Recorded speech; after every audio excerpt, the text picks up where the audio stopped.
गांधी आणि बच्चन भारतातील दोन सर्वात प्रभावशाली कुटुंब. एक राजकारणात साम्राज्य सांभाळणारं, तर दुसरं बॉलिवूडवरती राज्य करणारं. पण एक काळ असा होता जेव्हा या दोन कुटुंबांचं नातं रक्ताच्या नात्यापेक्षाही जवळचं मानलं जायचं. आणि मग अचानक असं काय घडलं की एकमेकांसाठी जीव देणारे मित्र आयुष्यभरासाठी परके झाले. ही फक्त मैत्री तुटण्याची कथा नाही, ही कथा आहे विश्वास, राजकारण, गैरसमज आणि सत्तेच्या खेळाची.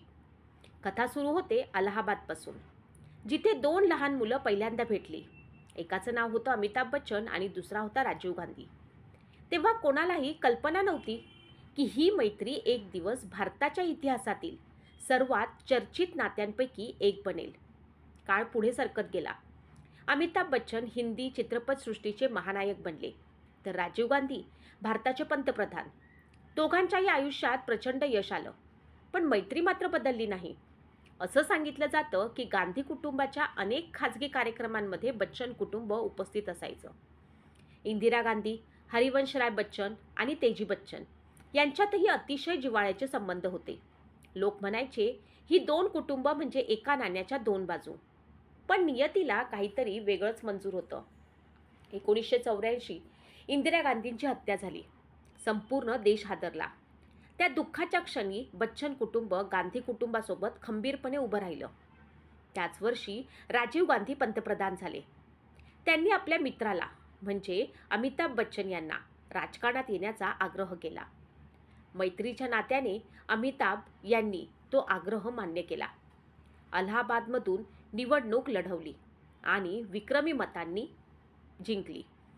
पण राजकारणात प्रवेश केल्यानंतर अमिताभ बच्चन अनेक वादांच्या भोवऱ्यात सापडले. काही वर्षातच त्यांनी राजकारण सोडून दिलं. याच काळात दोन्ही कुटुंबांमध्ये काही मतभेद निर्माण झाल्याच्या चर्चा सुरू झाल्या. पण खरा धक्का अजून बाकी होता. 21 मे 1991 रात्रीची वेळ. तामिळनाडूमधील श्री पेरबंदूर. माजी पंतप्रधान राजीव गांधी निवडणूक प्रचारासाठी गेले होते. लोक त्यांची वाट पाहत होते. सगळं सुरळीत सुरू होतं, पण अचानक एक महिला त्यांच्या जवळ आली आणि काही सेकंदात प्रचंड स्फोट झाला.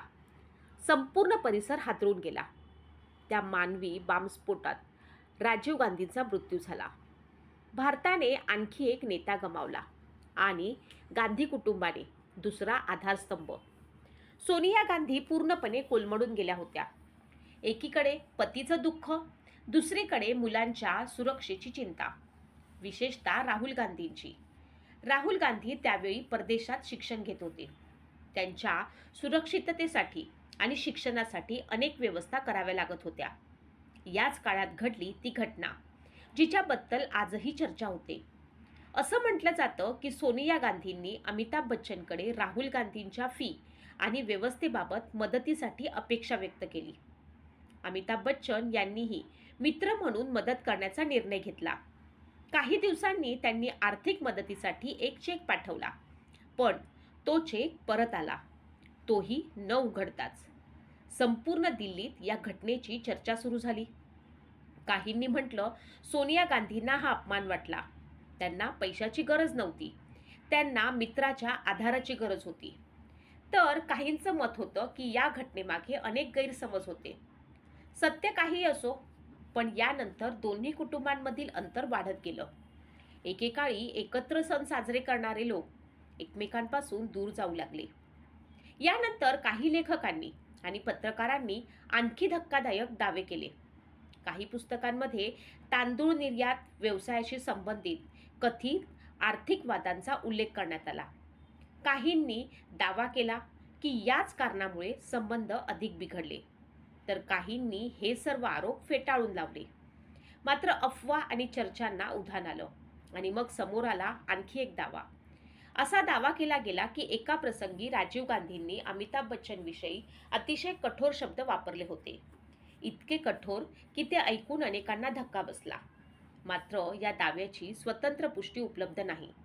पण या कथांनी लोकांच्या मनात एक प्रश्न कायमचा निर्माण केला. इतकी घट्ट मैत्री अखेर तुटली तरी कशी?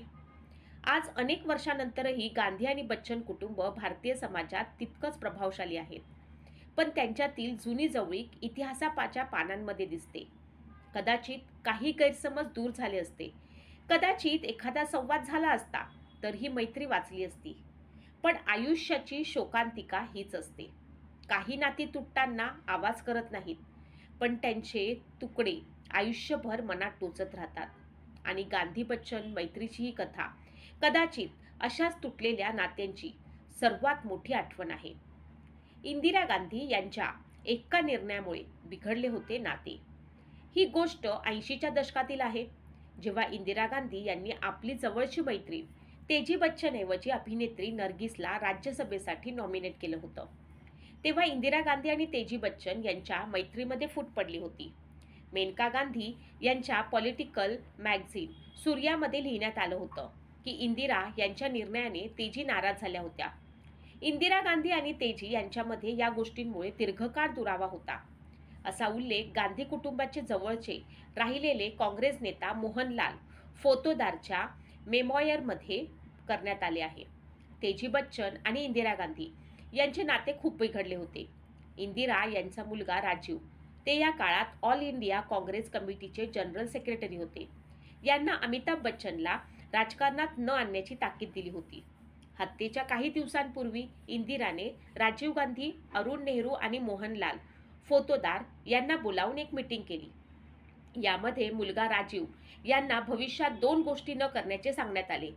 यामधील एक गोष्ट म्हणजे अमिताभ बच्चन यांना राजकारणात आणायचे नाही. फोतेदार यांनी आपल्या मेमोयरमध्ये लिहिले आहे की जेव्हा 1984 मध्ये काँग्रेसने अमिताभ बच्चन यांना तिकीट दिलं, फोतेदार यांनी राजीवला असे करण्यास नकार दिला होता, पण त्यांनी मान्य केले नाही. इंदिरा यांना राजीव यांना दुसरा सल्ला दिला होता की ग्वाल्हेरचे पूर्व महाराजा आणि काँग्रेस नेता माधव राव सिंधियापासून अंतर ठेवून राहावे. फोतेदार यांच्यानुसार 1985-87 पर्यंत सांसद सदस्याच्या रूपात अमिताभ बच्चन यांना खूप संघर्ष करावा लागला. त्यांच्यानुसार मिनिस्ट्रीमध्ये ऑफिसर्सच्या ट्रान्सफर प्रकरणात अमिताभ यांनी दखल दिल्याचं त्यांना कळालं. पार्टीच्या अनेक नेत्यांनी या गोष्टीची तक्रार केली होती. जे लोक गंभीरपणे काम करत नव्हते अशा लोकांना अमिताभ बच्चन यांनी निर्वाचन क्षेत्राचा चार्ज दिला होता. फोतेदार यांनी लिहिले होते की त्यांनी अमिताभ यांच्या कार्य करण्याच्या पद्धतीविषयी राजीव गांधी यांना सांगितले नाही.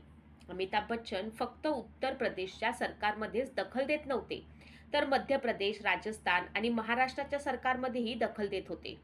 1987 मध्ये एका दुपारी अमिताभ बच्चन हे पंतप्रधान राजीव गांधींना भेटण्यास आले. दोघांमध्ये काहीतरी संवाद झाला. याच दरम्यान राजीव यांनी फोतेदार यांना बोलावले. तेव्हा राजीव अमिताभ यांना म्हणाले, फोतेदारांची इच्छा आहे की तुम्ही राजीनामा द्यावा. यानंतर अमिताभ यांनी उत्तर दिले, जर फोतेदारजी यांना राजीनामा हवा असेल तर मी तयार आहे, पेपर द्या. राजीव यांनी रायटिंग पॅड दिला आहे. म्हणाले, हँडरायटिंगमध्ये स्पीकर यांना लिहा की तुम्ही लोकसभेचा राजीनामा देत आहात. अमिताभ यांनी असेच केले आणि त्यांचा राजीनामा स्वीकारण्यात आला. फोतेदार यांनी सांगितल्यानुसार अमिताभ यांच्या राजीनाम्याविषयी फोतेदार आणि राजीव गांधी यांचे काहीच डिस्कशन झाले नव्हते. हेच सत्य आहे. गांधी बच्चन मैत्रीची कहाणी सर्वप्रथम अलाहाबादमधली नेहरू गांधी कुटुंबाच्या आनंद भवन या निवासस्थानी सुरू झाली.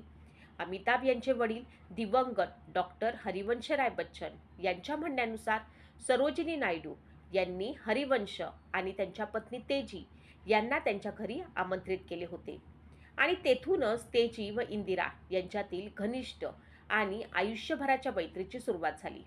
त्यावेळी इंदिरा अविवाहित होत्या.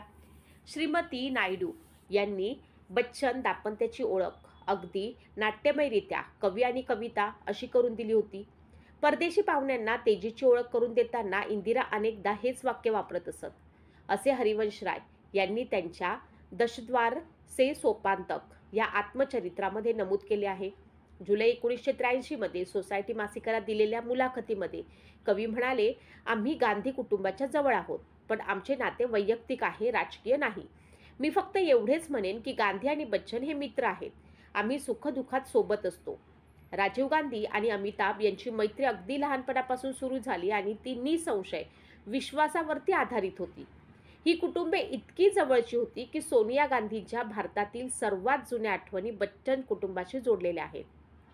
अखेर 13 जानेवारी 1968 रोजी एका थंडगार हिवाळी सकाळी दिल्लीच्या पालम विमानतळावरती अमितनेच, ज्याला त्या प्रेमानं याच नावाने हाक मारत, त्यांचे स्वागत केले होते आणि 25 फेब्रुवारी रोजी राजीव गांधीशी होणाऱ्या त्यांच्या नागरी विवाहापूर्वीचे पुढचे 43 दिवस त्या तेजी आणि हरिवंश राय यांच्याकडे पाहुण्या म्हणून राहिल्या. खरे तर कौटुंबिक मित्र मोहम्मद युनूस आणि इंदिरा गांधींचे विश्वासू TN कॉल यांनी बच्चन कुटुंबाची निवड केली होती, कारण तत्कालीन पंतप्रधानांनी हे स्पष्ट केले होते की त्यांच्या भावी सुनेनं लग्नापूर्वी हॉटेलमध्ये किंवा गांधी कुटुंबाकडे राहू नये. 1985 मध्ये धर्मयोग मासिकाला दिलेल्या एका मुलाखतीमध्ये सोनिया यांनी बच्चन कुटुंबासोबत त्यांच्या सुरुवातीच्या संबंधाबद्दल सांगितले होते. मम्मीने म्हणजे इंदिरा गांधी मला त्यांच्या लग्नाआधी बच्चन कुटुंबासोबत राहायला सांगितले होते, जेणेकरून मला भारतीय चालीरीती आणि संस्कृती जवळून शिकता येईल. हळूहळू मी त्या कुटुंबाकडनं खूप काही शिकले. तेजी आंटी माझी दुसरी नाही, माझी तिसरी आई आहे. माझी पहिली आई इटलीमध्ये आहे, दुसरी आई माझी सासू श्रीमती इंदिरा गांधी आणि तिसरी तेजी आंटी. अमित आणि बंटी अजित माझे भाऊ आहेत. 1996 ते 98च्या दरम्यान जेव्हा बच्चन यांची ABCL कॉर्पोरेशन आर्थिक अडचणीत होती, तेव्हा दोन्ही कुटुंबांमध्ये संबंध ताणले गेले. गांधी आणि बच्चन यांच्या मुलामुलींच्या पैशावरनं होणारे वाद आणि त्यांच्या संभाव्य विवाह संबंधावरनं होणारे मतभेद यासारखे निराधार आरोप पसरू लागले. त्यानंतर बच्चन कुटुंबाच्या ज्योतिषशास्त्राच्या वेडाचा मुद्दाही होता. 1997 मध्ये जेव्हा सीताराम केसरी काँग्रेस चालवू शकत नव्हते आणि सोनिया गांधीच्या राजकारणातील प्रवेशाची मागणी जोर धरू लागली, तेव्हा त्यांच्यासाठी एक जागतिक दर्जाची जन्मकुंडली तयार करण्यात आली, ज्यात त्यांच्या नेतृत्वाची आणि राजकीय भविष्याची शक्यता अंधुक असल्याचे भाकीत केले होते, ज्यामुळे सोनिया गांधींच्या क्षमतेवरील विश्वास डळमळीत झाला. मतभेदांची इतरही कारणे होती. स्वतः अमिताभ बच्चन यांनी एकदा म्हटल्याप्रमाणे दोन्ही कुटुंबातील तरुण सदस्यांना त्यांना बांधणाऱ्या नात्यांचे खरे स्वरूप समजू शकले नाही. अगदी रामोला आणि जया यांनाही हे समजत नव्हते की अमिताभ आणि अजित सोनिया गांधीबद्दल इतका आदर का बाळगतात. गांधी कुटुंबात असेही काही जण होते ज्यांना या गोष्टीचा राग होता की अमिताभ आणि त्यांच्या भावाला देशाच्या प्रथम कुटुंबाशी असलेल्या संबंधाचा फायदा झाला होता. पण जेव्हा राजीव यांच्या शोकाकुल विधवेसोबत लंडनला जाण्याचा प्रश्न आला, तेव्हा बच्चन कुटुंबातील काही सदस्यांनी अत्यंत अनिच्छेने होकार दिला होता. मात्र खरा निर्णायक क्षण 18 फेब्रुवारी 1997 रोजी राजीव आणि सोनिया यांची मुलगी प्रियांका हिचे उद्योजक रॉबर्ट वद्रा यांच्याशी झालेल्या लग्नाच्या घडामोडीमुळे आला. हे लग्न अमिताभ यांची मुलगी श्वेता हिच्या उद्योगपती निखिल नंदा यांच्याशी झालेल्या लग्नाच्या अवघ्या एका दिवसानंतर झाले होते. गांधी कुटुंबातील सूत्रांनी दावा केला की प्रियांकाच्या लग्नाची घोषणा खूप आधीच करण्यात आली होती, तर श्वेताचं लग्न छटमंगनी पटविवाह होते, ज्याच्या अवघ्या 1.5 महिना आधी डिसेंबर 1996 मध्ये साखरपुड्याची घोषणा करण्यात आली होती. श्वेता निखिलच्या लग्नाला फॅशन डिझायनर अबू जानी आणि संदीप खोसला यांनी प्रोत्साहन दिले होते, जे नंदा आणि बच्चन या दोन्ही कुटुंबाचे मित्र आहेत. अशी चर्चा होती की प्रियांकाच्या मोठ्या दिवसावरती मात करण्यासाठी 17 फेब्रुवारी 1997 ही तारीख मुद्दाम निवडली गेली होती. सामान्य पाहुण्यांमध्ये बराच गोंधळ उडाला होता आणि आपल्या मुलीच्या लग्नानिमित्त मुंबईत रात्री उशिरापर्यंत चाललेल्या सोहळ्यानंतर अमिताभ यांना स्वतः लग्नाचे पाहुणे म्हणून पहाटेच्या समारंभासाठी दिल्लीला घाईनं जावे लागले. लग्नाच्या तारखांच्या निवडीमुळे केवळ गांधी आणि बच्चन कुटुंबांमधील संबंधच ताणले गेले नाहीत, तर या घडामोडींमुळे सोनिया गांधी दुःखी झाल्या. खरं कारण राजकारण होतं, गैरसमज होतं की आणखी काही? तुमचं मत कमेंटमध्ये नक्की सांगा.